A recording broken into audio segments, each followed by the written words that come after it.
So hi everyone, welcome back. Thank you for being here with me. I am Lou and this is another unboxing and reviewing of a deck of cards. So today we have the Oracle of Shadows and Light by Lucy Cavendish. The artwork is by Jasmine Beckett Griffith and look at those cards. Isn't that absolutely amazing? It's very gothic-y feel to it, but the artwork is just so beautiful. It's so alluring. It really wants to draw me in. So let's have a look. What do we have? This is actually quite a big box. I would say it's probably near enough double the size of like a standard deck of Oracle cards. Beautiful, beautiful, beautiful. So we do have, it is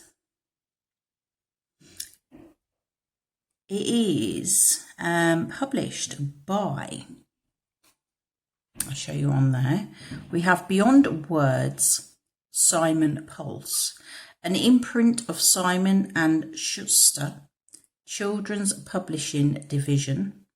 This edition is April 2012, so it's quite an older deck, and it looks like it is actually one designed for children or teenagers, to be more precise. Sorry.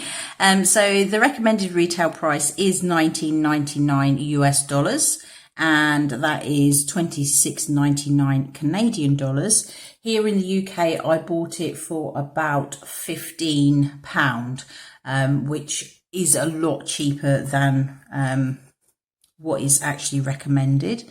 It does actually say in here, text 2010, 2012, contents 45 cards and 160-page book, ages 12 and up. So yes, this is sort of like definitely teenagery kind of feel to it, but it will please our inner child, won't it? So let's have a look. So this includes 45 cards and a 160-page guidebook. It says wisdom for misfits, mystics, seekers and wanderers. No more shall the strangelings hide in the shadows. Welcome to their mysterious world of magic and beauty, where dreams are stranger than reality, but oh so likely to come true when you awaken your own power. I can feel the power of these cards. These are quite magical, to be quite honest. It says, within the Oracle of Shadows and Lights, be greeted by grumpy fairies, sassy witches, cheeky ghosts and brazen beings.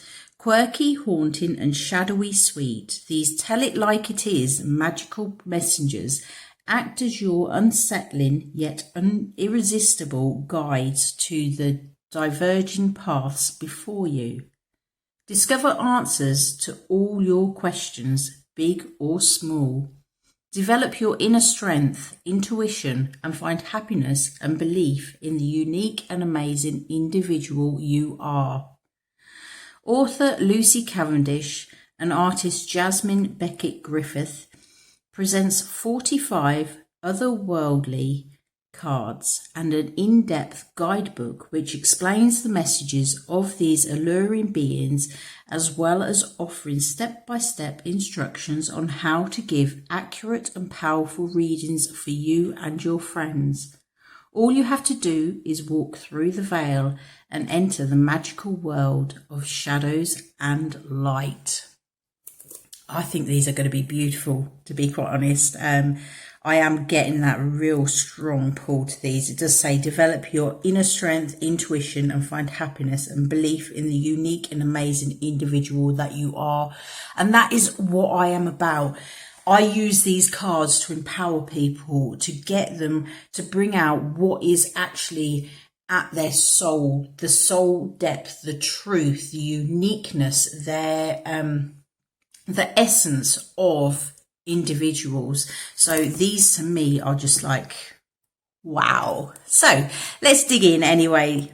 Let's see if these are everything that I can imagine that they are going to be. So, okay, let's just split this seal.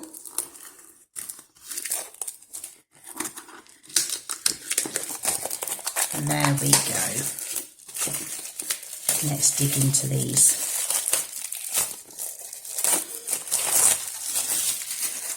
So we do have holes for our thumb and finger to go into to open them up. Makes it so much easier when opening a box if you've got some sort of help, something to actually grip onto. So straight on top, there we go. There's the book. Okay, absolutely beautiful. Oh, and it's quite a chunky book, to be quite honest. It's quite a decent size. There we go. It does say 160 pages. We do on the back have a little blurb about Lucy Cavendish.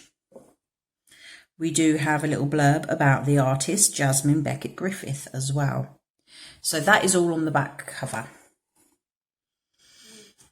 Let's dig in. Let's have a look. So we have acknowledgements, obviously all the printing details, as there always is. Contents, introduction to the Oracle of Shadow and Light, so what it's all about. That starts at page 9, and then the cards start at page 43. Looks like they are numbered as well as named. So let's go in. Oh, look, there's quite a few there. So, introduction to the Oracle of Shadow and Light. A bit of an introduction. Who said strange was bad? Strange is magical. Okay, so it says the beauty of shadows. So it's going quite deep into what these cards are about, the feeling of the cards, how they've been produced, why they're here, etc. So the beings of shadow and light, there are many sweet beings within this deck. Darkness and light dancing together, creating beauty and diversity. And I love that because remember, we are very much dualistic. We do have two sides to us. There's always dark and there's always light. And making them work together it's beautiful. It's how we can really get to know ourselves, how we can embrace our uniqueness, and how we can move forward and how we can evolve.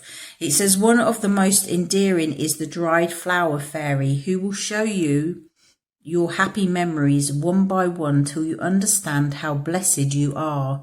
Here are just some of the types of beings you'll be introduced to. So we've got ghosts, we have mermaids, we have ancients, we have fairies, witches, angels, entities, and historic beings. So I'm going to go into entities because entities to me, it's a word that I feel is like a dark energy, like a more negative kind of energy. So let's have a look what it says. It says sometimes needy spirits attach and feed off the energy of vital and vibrant people, animals, plants and places.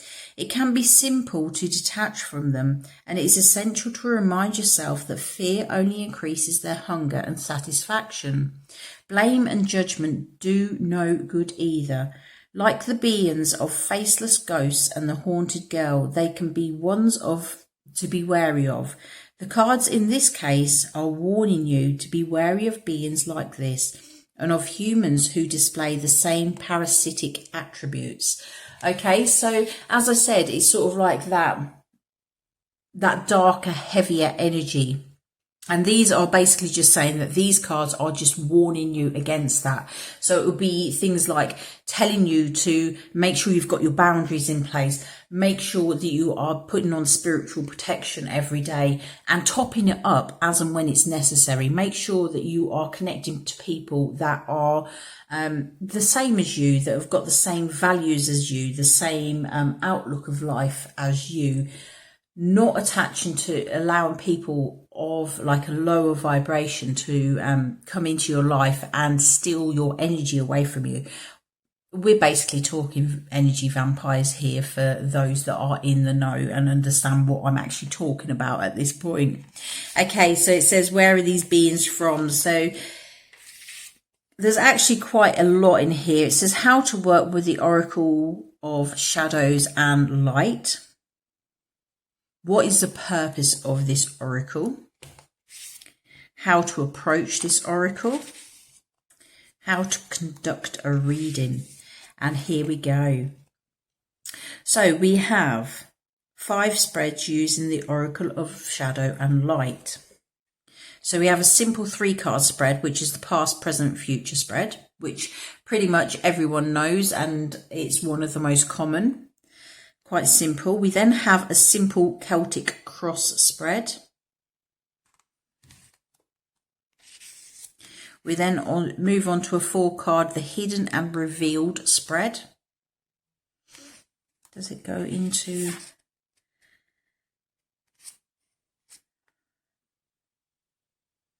No, it doesn't. I can't actually see straight off what each of these cards is for. Let's have a look. So we then have the Star of Love spread, 5-card spread there.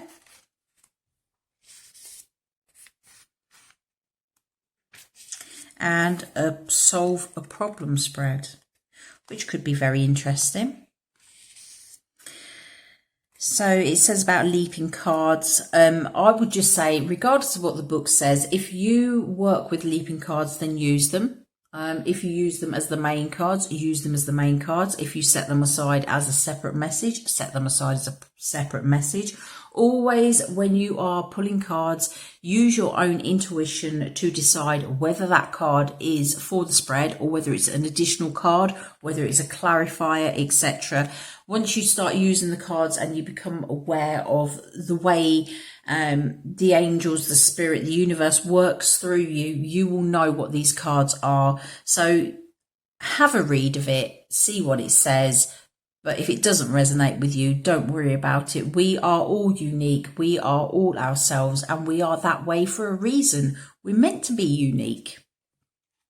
So how often to read for yourself? Again, is for some people when you're beginning, it's entirely up to you whether you want to go with what the author is saying. But I think once you've been using cards for a while, you'll fall into your own patterns. You will know what's needed. You will understand. Follow your own intuition is what I say all the time. So then we go on to the card meanings. So nice little picture there.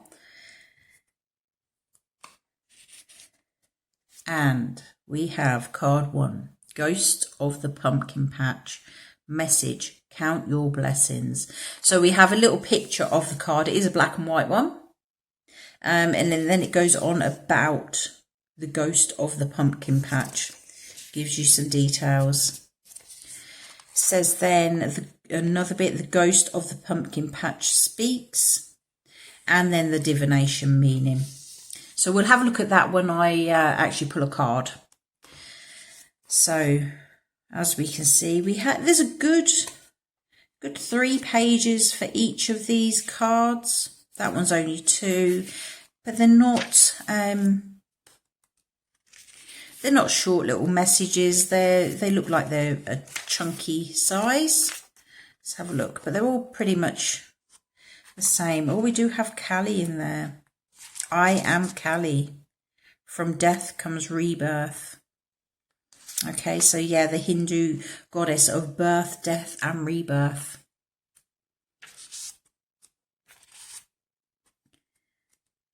So strangely lonely. I'm just flicking through this quite quickly because we'll go through the actual cards in a moment.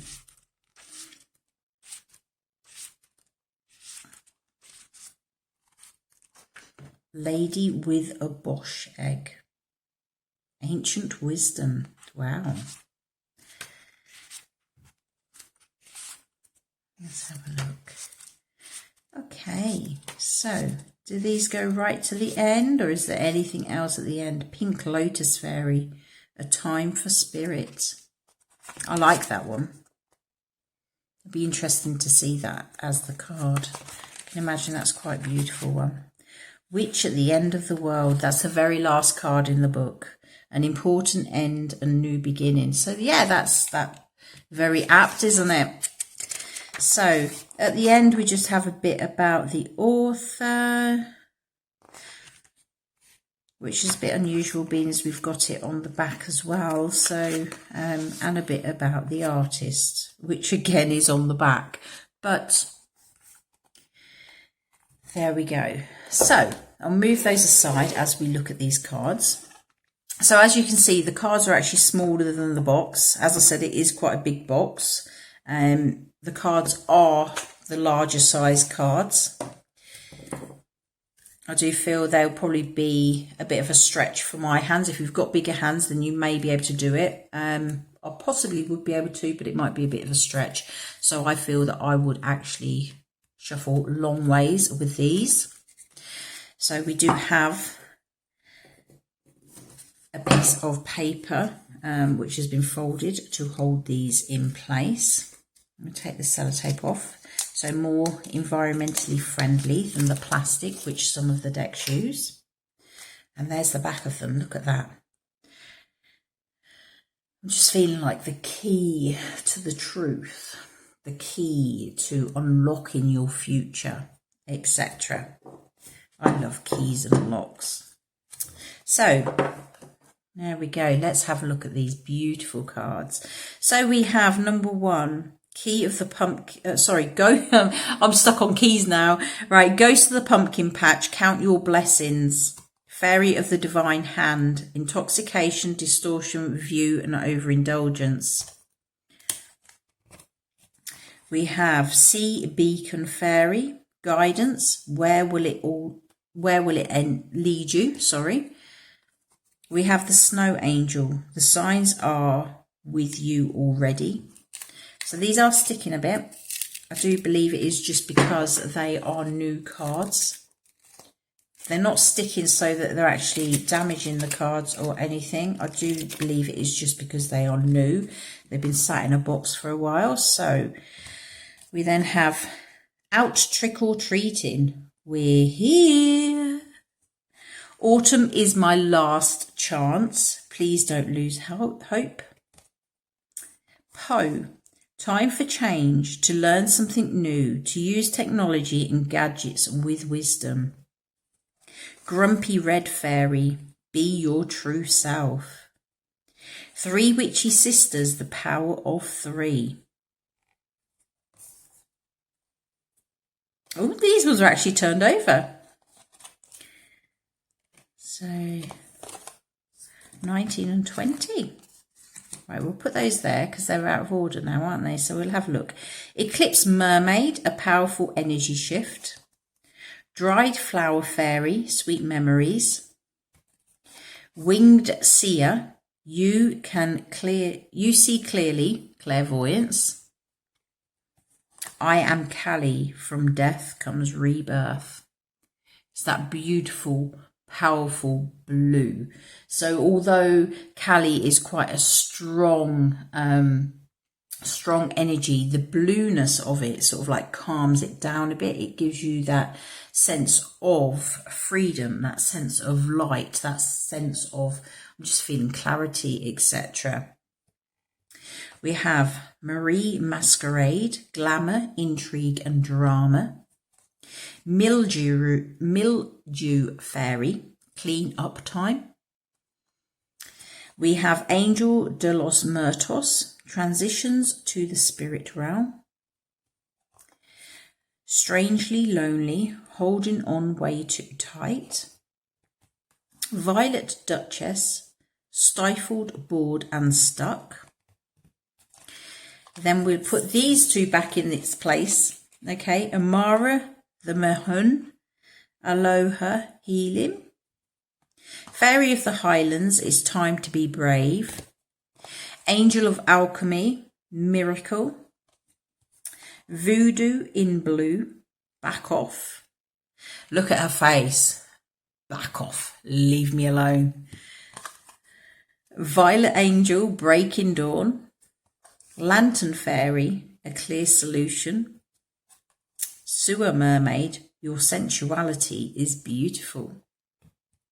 The 3 Fates, what comes around. Strange Valentine, love is strange. Death and the Maiden, invasion, boundary violations and dominance. Shallow grave, you miss someone. Two little witches, magical space clearing time. Lady with a Bosch egg, ancient wisdom. Sea storm, calm amid chaos. Dress of alchemy, release your power. Faceless ghosts and the haunted girl, ghost people. Storm angel, collision of beliefs, styles, attitudes, energies. Mend a broken heart fairy, healing from heartache. Candy cane angel, it's time for a treat. Carnivorous flower fairy, carnivorous flower fairy. A tempting offer has a high price. A clockwork pumpkin, a wonderful idea, the aha moment. Angel of time, working too hard. Nautilus princess, powerful personal growth. Ghosts of the past returns for a time. Pink lotus fairy, a time for spirit. There you go. I knew that would be a beautiful card. So bright and vibrant. Fairy of the green world. The natural world needs you. And witch at the end of the world. An important end. A new beginning. So these cards are very, very vibrant. I mean, this one is not vibrant, but she's a ghost. So ghosts are not that vibrant, bright colours. But if we look into it, they stand out. They are very gothic. I do like a bit of gothic artwork. I do like to see people dressed in all their goth clothing, the makeup and everything. I've never ventured into it myself, but I just find it beautiful. I think it's so wonderful, and I love that people are able to express themselves that way. So what do we think of these cards? Okay, they are a good size. As I said, I would need to shuffle them long ways rather than sideways. They do have a shine to them, as you can see. I am recording these. It's about 8:30 at night. So the sun has gone down. If it hadn't gone down, I could be struggling with these. So if you are using them on camera, you may need to check that you're not sending glare off to everyone. But they are very vibrant. They stand out. I mean, look at that powerful green on there. It's actually more vibrant on the card than what it is on the screen. So it's so beautiful. They just stand out, and they are, yeah, they're a bit grumpy, but do you know what? I think we all get a bit grumpy sometimes, don't we? If we're honest. So yes, I am liking these. They are lush. Okay. So there's the back of the cards.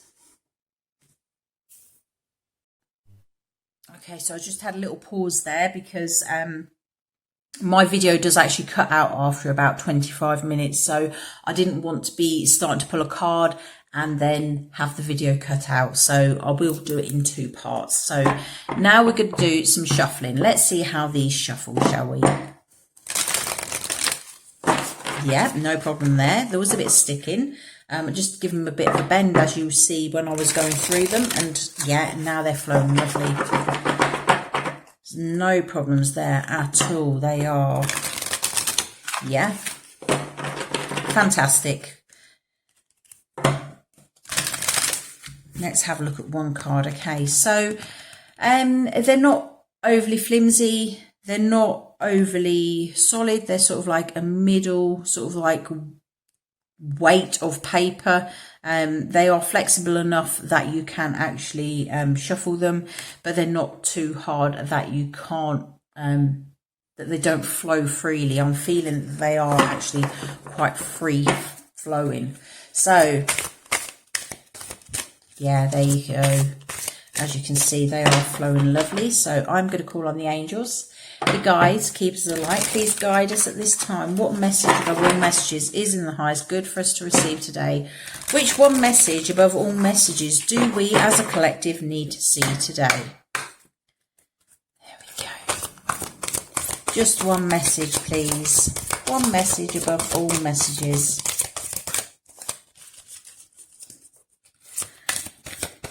There we go. Let's have a look what we have, shall we? We have Nautilus Princess, powerful personal growth. Isn't that beautiful? She looks quite worried and quite sad. When we go through our personal growth, it does actually sometimes bring out that sadness in us, doesn't it? It brings out those deep emotions that just make us feel very uneasy about where we are at that time. So that could be why it's coming through, or just because that's the energy of these cards. But I am seeing this as like a positive card. So let's go into it. Number 41. I will read from the book as I hold it there so you can draw in the energy. We have Nautilus Princess, powerful personal growth. The big-eyed, beautiful mermaid, surrounded by her floating, rich red hair, holds tight to a nautilus shell. She is an underwater, emotional princess, and she was growing in ways she never thought she would, because soon she is to be the queen and she must make decisions. She feels uncertain about how she will perform when she is elevated and unsure of whether she can wield her power. She is very thoughtful as she contemplates the future, but all around her are the symbols of her future success. I know I am strong. The Nautilus Princess speaks. I know I am strong, but most people think of me as gentle, kind, and good. Now that I am to be the ruler, what if they see me as power-hungry, dominating, greedy, or controlling? Whatever the thoughts of those around me, there will be change as I change, and I will continue to hold fast to my Nautilus as it ever reminds me to grow in ways that are in tune with my purpose, my integrity, and what I feel is right. I vow to be steadfast and true, despite the challenges that are heading my way. I vow not to misuse my power, but use it I will, and as a result, I, like you, will grow in ways that are in tune with my true self and true purpose. The divination meaning is, you may be a very gentle, appeasing, and timid soul who is facing a challenge. You are being asked by the universe to step up into the more senior and conspicuous role, and you are concerned about whether you can be powerful and still be a good person. The pearls here signify that you must act from a pure place and from a natural place, and treat this quest as a sacred task. The Nautilus says you will grow in ways that are perfect and perfectly proportioned, just as the Nautilus is. And this is a natural result for you. Expect to grow more and more over time. This is the time of spiritual and emotional transformation, which could come to you via a friend who is older or more experienced.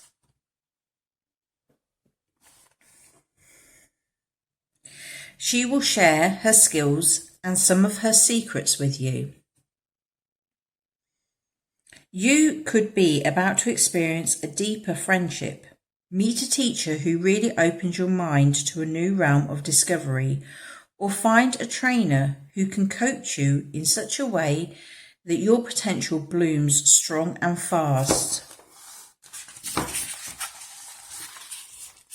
You may be about to get an after-school job that pays good money, and you'll be asked to step up and deal with the new abundance in beautiful, healthy ways. There will be responsibility and rapid growth. Dignity, truth, and wisdom are your best guides. It is now time to take yourself and your potential seriously. Okay, excuse me. I've got a bit of a tickle in my throat. I got it halfway through reading, that's why I had to pause. So this is telling you that basically there is going to be some growth. You are being asked to step up, and that there's likely to be a teacher coming your way, or something is going to set you on a new path at this time. But it's going to set you on a path that is going to allow you to bloom, to be yourself, to really show what you are capable of. And the energy that you're feeling is, are you going to be able to step up to the mark? Are you going to be able to do everything that you expect yourself to be able to do, what others expect you to be able to do? And this is just telling you that yes, you will be led, you will be guided, and you will find your full potential in all the best ways possible. So I am liking these, to be quite honest, not just the cards, the artwork. I can't say enough about these artwork. It's just, they're absolutely beautiful. If you are inclined to like this gothic-y kind of artwork, these are really, really lovely cards. As I said, they are designed for teenagers, but I think we've all got that child within us that likes those things. I mean, as a teenager, I was not into cards. I didn't know anything about them really. I mean, I was told at 17 that I should start developing my skills, and I never did. But at 17, I would have loved these cards. So if you've got a teenager who is interested in this kind of thing, then I would really suggest these as a gift, because they are beautiful. The book, there's lots of information in there. There's lots of perspective. It's really well written. It is beautiful. There's spreads in it. I like these. I like these a lot, and I am definitely going to be using these quite a bit. So I'm going to leave it there. I hope you've liked the review. If you have liked it, please give me that thumbs up. If you feel inclined, click on the subscribe button. I do post up quite regularly, not just reviews. I do my own readings. I am now concentrating more and more on Facebook, getting the videos out to help more people. So if you've got any questions, please click the link below. If you are wanting a personal reading, I am offering personal readings. All the details are below in the description box, okay? But thank you once again for being here. I'm going to go before we completely lose all the light, because all of a sudden it started getting dark in here. So have a wonderful day, and I will see you again soon. You take care. Bye-bye.